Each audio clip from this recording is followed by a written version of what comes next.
เนื้อท่ามกลางภูเขาและป่าไม้ที่อุดมสมบูรณ์ของเขตทำลาสามบ้านไทยพวนได้รักษาหีบของประเพณีอันเป็นเอกลักษณ์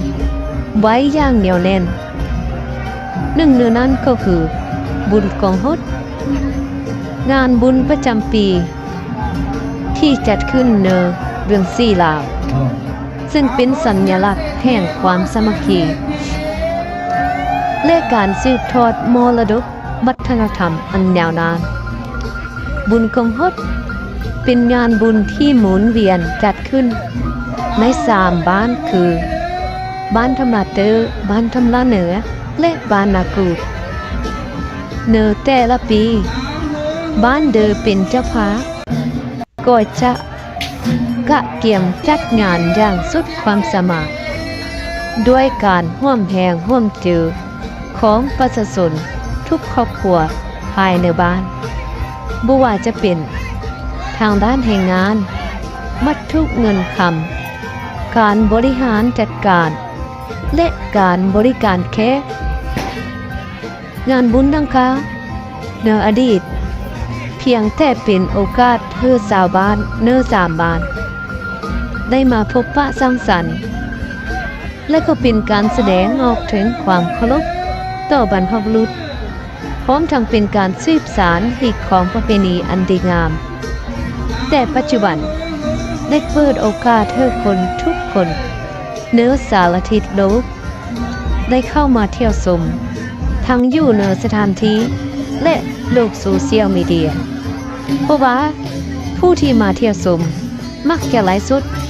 และถ่ายคลิปโพสต์ลงแพลตฟอร์มต่างๆจุดเด่นของบุญกองฮด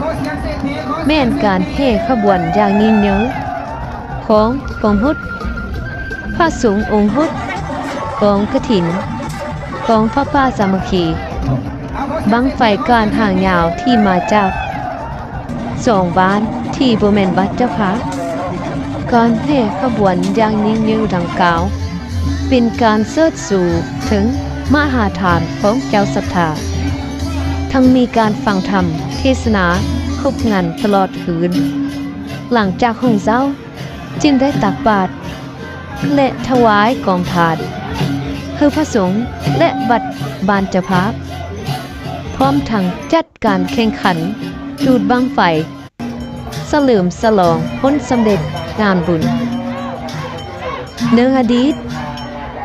การแข่งขันจุดบั้งไฟถ้าบั้งไฟของบ้านเดือเต๊จะถูกจับลงต้มและมอบหีควายปิดสิ่งเดียวยันกรณีบั้งไฟของบ้านเดือที่ขึ้นอย่างงดงาม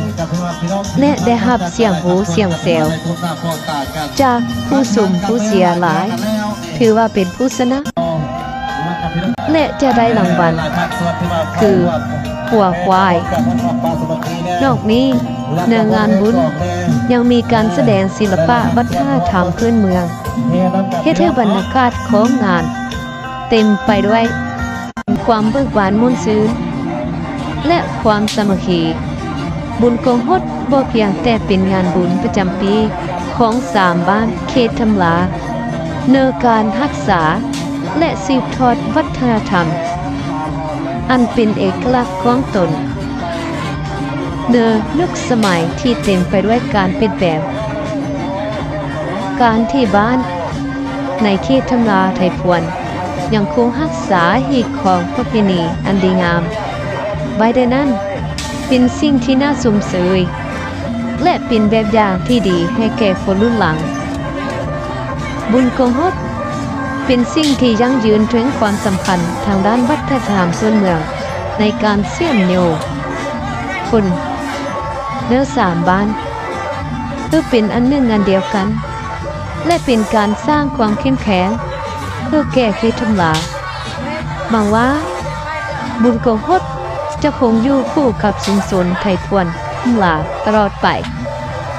อยู่ง่ายกินง่ายยินดีนำเสนอให้ทุกท่านได้รับฟังรับชม